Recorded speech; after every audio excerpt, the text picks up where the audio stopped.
T20 world కప్లో Pakistan team మన team India మ్యాచ్ను బాయ్కట్ చేసే విషయం రోజు రోజుకి ముదురుతుంది. మళ్ళీ రీసెంట్గా వాళ్ళ ప్రైమ్ మినిస్టర్ ఒక స్టేట్మెంట్ ఇచ్చాడు.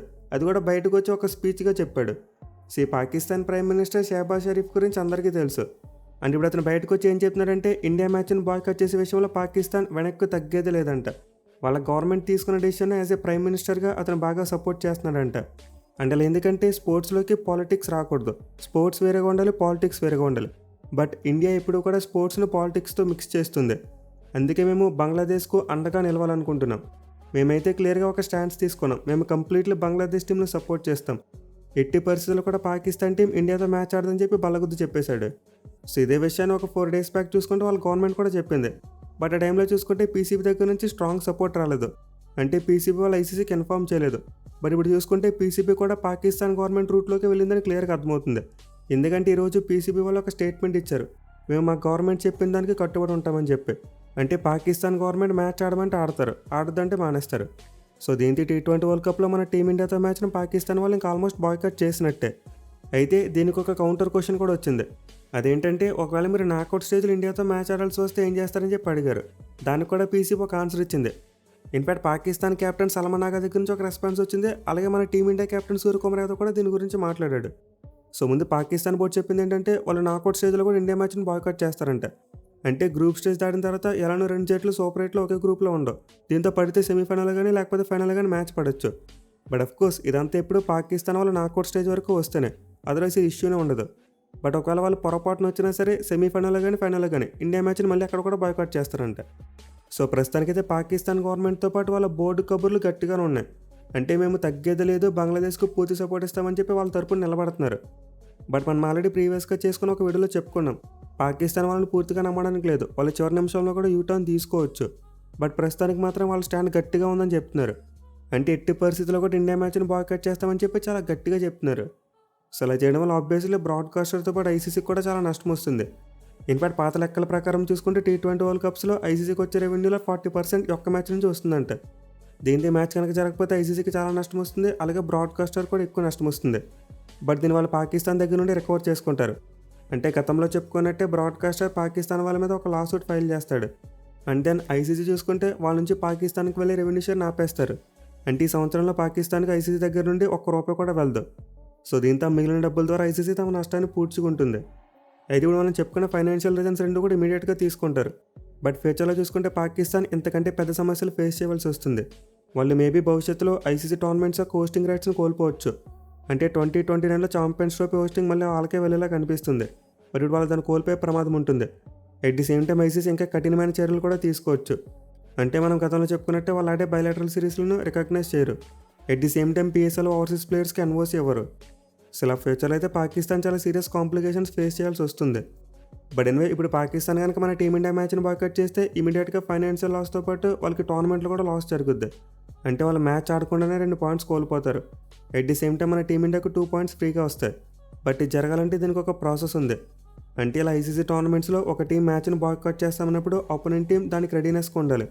అంటే ఆపోనెంట్ టీం బాయ్కట్ చేస్తుందని చెప్పి మనం కూడా మ్యాచ్కి వెళ్ళడం మానేస్తే మనకి 2 పాయింట్లు ఎవరు. మన వాళ్ళు మ్యాచ్ ఆడడానికి గ్రౌండ్కి వెళ్ళాలి. అండ్ మ్యాచ్ రిఫరీతో పాటు అఫీషియల్స్కి తమ రెడీనెస్ తెలపాలి. అంటే మేము మ్యాచ్ ఆడడానికి సిద్ధంగా ఉన్నామని చెప్పి కన్ఫర్మ్ చేయాలి. అండ్ ఆ మ్యాచ్ రిఫరీ అపోనెంట్ టీం కోసం వెయిట్ చేస్తాడు. అంటే ఇక్కడ పాకిస్తాన్ టీం బాయ్కట్ చేస్తున్నారు కదా, పాకిస్తాన్ టీం కోసం వెయిట్ చేస్తారు టాస్ వేసే టైం వరకు. అది కూడా అపోనెంట్ టీం క్యాప్టెన్ రాకపోతే టాస్ వేయడానికి కూడా గ్రౌండ్లోకి వెళ్ళక్కర్లేదు. జస్ట్ బౌండరీ లైన్ దగ్గర ఉంటే చాలు. అండ్ దెన్ పాకిస్తాన్ క్యాప్టెన్ టాస్కి రాకపోతే మ్యాచ్ రిఫరీ మన టీమిండియాని విజేతగా ప్రకటిస్తాడు. అండ్ మన టీమిండియాకి 2 పాయింట్లు వస్తాయి. సో విధంగా ఒకవేళ పాకిస్తాన్ టీం మ్యాచ్ బాయ్కట్ చేసినప్పటికీ మన టీమిండియాకి 2 పాయింట్లు రావాలంటే మన వాళ్ళు గ్రౌండ్కి వెళ్ళి రెడీనెస్ తెలపాలి. అండ్ దీని గురించి మన కెప్టెన్ సూర్యకుమార్ యాదవ్ కూడా మాట్లాడాడు ఈరోజు ప్రెస్ మీట్లో. మేమైతే ఐసీసీ యొక్క షెడ్యూల్ని స్ట్రిక్ట్గా పాటిస్తాం. మేము ఆల్రెడీ మ్యాచ్ ఆడడం కోసం ఢిల్లీ నుంచి కొలంబోకి టికెట్లు బుక్ చేసుకున్నాం. అలాగే మ్యాచ్ జరిగే ముందు రోజు గ్రౌండ్కి వెళ్తాం, అక్కడ ప్రాక్టీస్ కూడా చేస్తాం. అండ్ ఆల్సో మ్యాచ్కి రెడీగా ఉంటాం. బట్ పాకిస్తాన్ వాళ్ళు వచ్చి మాతో మ్యాచ్ ఆడతారా లేదనేది మా చేతిలో లేదు. అది out of our control. But మేమైతే ఐసీసీ పెట్టిన రూల్స్ని పాటిస్తూ మ్యాచ్ ఆడడానికి సిద్ధంగా ఉంటామని చెప్పి మన కెప్టెన్ కన్ఫర్మ్ చేస్తాడు. వేరేస్ పాకిస్తాన్ కెప్టెన్ సల్మాన్ ఆగా కూడా ఒక స్టేట్మెంట్ ఇచ్చాడు. అతనైతే పూర్తిగా పాకిస్తాన్ గవర్నమెంట్ తీసుకున్న డెసిషన్ని గౌరవిస్తాడంట. అంటే మా గవర్నమెంట్ మ్యాచ్ ఆడమంటే ఆడతాం, లేకపోతే లేదని చెప్పాడు. ఈవెన్ నాకౌట్స్లో కూడా తమ గవర్నమెంట్ వద్దంటే ఇండియాతో మ్యాచ్ ఆడతాం మానేస్తారంట. సో మీకు సింపుల్గా చెప్పాలంటే పాకిస్తాన్ గవర్నమెంట్ మన టీమిండియాతో మ్యాచ్ ఆడడానికి పీసీబీకు ఎన్ఓసీ ఇవ్వలేదు. అంటే నో అబ్జెక్షన్ సర్టిఫికేట్ ఇవ్వలేదు. దీంతో పాకిస్తాన్ క్రికెట్ టీం వాళ్ళ గవర్నమెంట్ చెప్పింది విని తరాలి కాబట్టి మనతో మ్యాచ్ ఆడతాం మానేస్తారు. అయితే ఇదంతా పాకిస్తాన్ ఆడుతున్న ఒక పొలిటికల్ డ్రామా అని చెప్పుకోవచ్చు. ఇన్ఫాక్ట్ ఆ షహబాజ్ షరీఫ్ ఇండియా పాలిటిక్స్ని స్పోర్ట్స్ని కలుపుతుంది అంటున్నాడు. బట్ ఇప్పుడు నిజానికి పాకిస్తాన్ స్పోర్ట్స్ని పాలిటిక్స్ని కలిపి మిక్స్ చేస్తుంది. అసలు వాళ్ళకి విషయంలో సంబంధమే లేదు. బంగ్లాదేశ్ వాళ్ళు T20 వరల్డ్ కప్ ఆడడానికి ఇండియాకి రాకపోతే పాకిస్తాన్కి వచ్చే నష్టం ఏంటి? ఏమీ లేదు. అసలు వాళ్ళకి సంబంధమే లేదు. మళ్ళీ T20 వరల్డ్ కప్ నుంచి బయటకు వెళ్ళిపోయిన బంగ్లాదేశ్ వాళ్ళు నోరు మూసుకుని సైలెంట్గా కూర్చున్నారు. మధ్యలో పాకిస్తాన్ వాళ్ళు ఎందుకు లేస్తున్నారు? సో నిజానికి స్పోర్ట్స్ని పాలిటిక్స్ని మిక్స్ చేస్తుంది పాకిస్తాన్ వాళ్ళు. వాళ్ళ గవర్నమెంట్ అయితే తమ దేశంలో పొలిటికల్ లాభం పొందడం కోసం ఇలాంటి పిచ్చి పని చేస్తున్నారు. వేరేస్ మన ఇండియా చూసుకుంటే అలా చేయలేదే. స్పోర్ట్స్ని పాలిటిక్స్ని ఎక్కడ మిక్స్ చేశారు? చేయలేదు కదా. ఏషియా కప్లో మన వాళ్ళు వెళ్ళి ఆడారు. అదే టైంలో మన గవర్నమెంట్ ఆడొద్దంటే మన గవర్నమెంట్కి ఎంత లాభం వచ్చేది? ఆ టైంలో పొలిటికల్గా చూసుకుంటే అందరూ కూడా పాకిస్తాన్కి ఎగనెస్ట్గా ఉన్నారు. ఇన్ఫాక్ట్ ఏషియా కప్ టైంలో మన వాళ్ళు పాకిస్తాన్తో మ్యాచ్ అయినప్పుడు మన గవర్నమెంట్ మీద చాలా క్రిటిసిజం వచ్చింది. అలాగే BCCIని కూడా చాలామంది నిందించారు. బట్ స్టిల్ మన వాళ్ళు ఏషియా కప్ రూల్స్ని ఫాలో అవుతూ పాకిస్తాన్తో మ్యాచ్ ఆడారు. అంటే షేక్ హ్యాండ్ విషయానికి వస్తే అది పూర్తిగా ప్లేయర్స్ యొక్క చాయిస్. స్పిరిట్ ఆఫ్ క్రికెట్ని ఫాలో అవడం ప్లేయర్స్ యొక్క చాయిస్ అది. అంతేగాని మీరు మ్యాచ్ అయిపోయిన తర్వాత అపోనెంట్ టీంతో షేక్ హ్యాండ్ చేయాలని చెప్పి ఎక్కడ కూడా రూల్ లేదు. సో మన వాళ్ళు పాకిస్తాన్తో మ్యాచ్ ఆడితే మన గవర్నమెంట్ మీద వ్యతిరేకత వస్తుందని తెలిసినా సరే మన వాళ్ళు మ్యాచ్ ఆడారు. మన గవర్నమెంట్ పర్మిషన్ ఇచ్చింది. బట్ ఇక్కడ పాకిస్తాన్ గవర్నమెంట్ వాళ్ళకి సంబంధం లేని విషయంలో వేలు పెట్టి మరి ఇండియా మ్యాచ్ని బాయ్కాట్ చేస్తామంటున్నారు. అండ్ ఇదైతే క్లియర్లీ వరల్డ్ క్రికెట్కి వేరే మెసేజ్ పంపుతుంది. పాకిస్తాన్కి ఇండియాతో మ్యాచ్ ఆడి గెలిచే ధైర్యం లేక ఇలా చేస్తుందని చెప్పి అందరూ అనుకుంటున్నారు. ఇన్ఫాక్ట్ కొంతమంది మాజీ క్రికెటర్లు కూడా కామెంట్ చేస్తున్నారు. అది కూడా పాకిస్తాన్ మాజీ క్రికెటర్లు. సో తెలిసి ఏషియా కప్లో పాకిస్తాన్ టీం మన మీద 3 మ్యాచ్లు ఓడిపోయిన తర్వాత వాళ్ళ మీద చాలా వ్యతిరేకత వచ్చి ఉంటుంది. అంటే వాళ్ళ సొంత దేశంలోనే ప్రజలు తిరగబడి ఉండి ఉంటారు. దీంతో మరోసారి ఇప్పుడు ఇండియాతో మ్యాచ్ ఓడిపోయి అలాంటి పరాభవాన్ని ఫేస్ చేసే ధైర్యం ఇప్పుడు పాకిస్తాన్ టీం దగ్గర లేనట్టుకుంది. అందుకే వీళ్ళు కొత్తగా బాయ్కాట్ డ్రామాని బాగా పుష్ చేస్తున్నారు. ఎనివే గతంలో ఇలాంటి వరల్డ్ కప్స్లో జరిగాయి. అంటే ప్రీవియస్గా 4 సందర్భాల్లో 4 టీంలు మ్యాచ్లను బాయ్కాట్ చేశారు. సో స్టార్టింగ్ ఎప్పుడంటే 1996 వన్డే వరల్డ్ కప్. ఆ ఏడాది వరల్డ్ కప్ శ్రీలంక వేదికగా జరిగింది. అండ్ అప్పుడు చూసుకుంటే శ్రీలంకలో పరిస్థితులు బాగోలేదు. వాళ్ళ దేశం మీద దాడులు జరిగాయి. దీంతో ఆ టైంలో ఆస్ట్రేలియా మరియు వెస్టిండీస్ ఈ 2 జట్లు కూడా శ్రీలంకతో మ్యాచ్ ఆడడానికి శ్రీలంకకి వెళ్ళమన్నారు. సో అలా for the first time security reasons world కప్లో 2 మ్యాచ్లు బాయ్కాట్ చేయబడ్డాయి. అండ్ ఈ టైంలో ఆస్ట్రేలియా మరియు వెస్టిండీస్ టీంలో పాయింట్లు కోల్పోయాయి. శ్రీలంక టీంకి ఫ్రీగా 2 పాయింట్స్ వచ్చేసాయి. అండ్ వాళ్ళకి చాలా హెల్ప్ అయింది. ఇన్ఫాక్ట్ ఆ ఏడాది వాళ్ళే కప్ కూడా గెలిచారు. ఇక తర్వాత చూసుకుంటే 2003 వన్డే వరల్డ్ కప్లో కూడా మరో 2 మ్యాచ్లు ఇలానే బాయ్కాట్ చేయబడ్డాయి. బట్ ఈసారి ఇంగ్లాండ్ వాళ్ళు జింబాబ్వే మీద బాయ్కాట్ చేశారు. వాళ్ళ గవర్నమెంట్కి మరి జింబాబ్వే గవర్నమెంట్కి మధ్య పొలిటికల్ టెన్షన్స్ ఉన్నాయి. దీంతో ఇంగ్లాండ్ గవర్నమెంట్ జింబాబ్వే మ్యాచ్ని బాయ్కాట్ చేయమన్నారు. వాళ్ళు చేశారు. సో ఈ టైంలో అయితే ఇంగ్లాండ్ వాళ్ళు 2 పాయింట్లు నష్టపోయారు. At the same time ICC వాళ్ళకి రావాల్సిన రెవెన్యూ షేర్ ఆపేసింది. అంటే ఆడది ఇంగ్లాండ్కి ఇవ్వాల్సిన రెవెన్యూ షేర్ ఆపేశారు. అట్ ది సేమ్ టైం ఇండైరెక్ట్గా కూడా ఇంగ్లాండ్ టీంకి చాలా నష్టం వచ్చింది. అంటే మ్యాచ్ బాయ్కాట్ చేయడం వల్ల ఇంగ్లాండ్కి డైరెక్ట్ రెవెన్యూ లాస్ వచ్చింది. అలాగే ఇండైరెక్ట్గా కూడా రెవెన్యూ లాస్ వచ్చింది. ఇక అదే వరల్డ్ కప్లో న్యూజిలాండ్ వాళ్ళు కూడా కెన్యా మీద మ్యాచ్ని బాయ్కాట్ చేశారు. అండ్ దీనికి రీజన్ చూసుకుంటే ఆబ్వియస్లీ సెక్యూరిటీ రీజన్. ఎందుకంటే టైంలో మొంబాసా నగరం మీద ఉగ్రవాదులు దాడి చేశారు. దీంతో న్యూజిలాండ్ టీం అక్కడికి వెళ్ళి మ్యాచ్ ఆడే సాహసం చేయలేదు. వాళ్ళైతే ఆ మ్యాచ్ని బాయ్కాట్ చేశారు.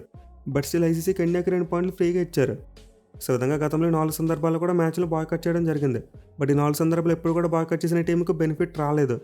అంటే బాయ్కాట్ చేసిన టీం సీరియస్ అని చెప్పినా సరే దానికి ICC ఒప్పుకోలేదు. అండ్ ఇప్పుడు పాకిస్తాన్ పరిస్థితి కూడా same to same. A reason చెప్పినా సరే ICC ఒప్పుకోదు. ఇన్ఫాక్ట్ PCB అయితే ఫోర్స్ మేజర్ అని చెప్పి తప్పించుకోవాలని చూస్తుంది.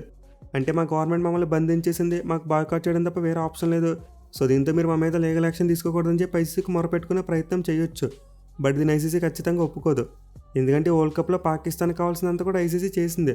హైబ్రిడ్ మోడల్ కావాలన్నారు. వాళ్ళకి హైబ్రిడ్ మోడల్ పెట్టారు. అలాగే నాకౌట్ మ్యాచెస్ కూడా శ్రీలంకలో అయితే ఆడతామన్నారు. అండ్ అక్కడే పెట్టారు.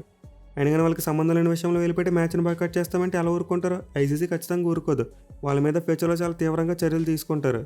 ఇన్ఫాక్ట్ ఈ బాయ్కాట్ కారణంగా కూడా పాకిస్తాన్ టీం సూపర్ 8 కూడా క్వాలిఫై కావడం చాలా కష్టం.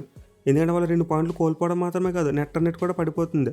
మళ్ళీ మ్యాచ్లు ఆడకపోయినా సరే ICC కౌంట్ చేసుకుంటుంది. అంటే ఈ మ్యాచ్లో పాకిస్తాన్ టీం 20 ఓవర్స్ ఆడేశారు. బట్ 0 రన్స్ మాత్రమే కొట్టారని చెప్పి వాళ్ళు కౌంట్ చేసుకుంటారు. అండ్ దానికి తగ్గట్టుగా వాళ్ళ నెట్ చాలా నెగిటివ్లోకి వెళ్ళిపోద్ది.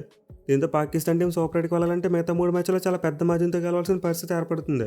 బట్ ఎనివే నాకైతే ఇంకా డౌట్ కొడుతుంది. పాకిస్తాన్ వాళ్ళు ఖచ్చితంగా యూటర్న్ తీసుకుంటారేమో అనిపిస్తుంది. వాళ్ళైతే మ్యాచ్ ముందు రోజు వరకు ఇలాంటి కహానీలు చేస్తారు. మీరు అలానే పాకిస్తాన్ మ్యాచ్లన్నీ కొలంబోలో ఉన్నాయి. దీంతో వాళ్ళు ఏమైనా డిసిషన్ మార్చుకుంటే వెంటనే మ్యాచ్కి వచ్చేయచ్చు. సో దీనివల్ల పాకిస్తాన్ వల్ల ఫిబ్రవరి 14వ తేదీ వరకు ఇలాంటి జిమ్మిక్కులు చేస్తారనిపిస్తుంది. బట్ తర్వాత చూసుకుంటే మాత్రం మ్యాచ్ రోజు అన్ని మూసుకుని వచ్చి ఆడడానికి చాలా ఎక్కువ అవకాశాలు ఉంటాయి. మరి మీరేమనుకుంటున్నారు? పాకిస్తాన్ వాళ్ళు ఇప్పుడు తీసుకున్న నిర్ణయం మీద నిలబడతారా లేకపోతే యూటర్న్ తీసుకుంటారు? కింద కామెంట్ చేయండి. Thank you for watching. Have a nice day.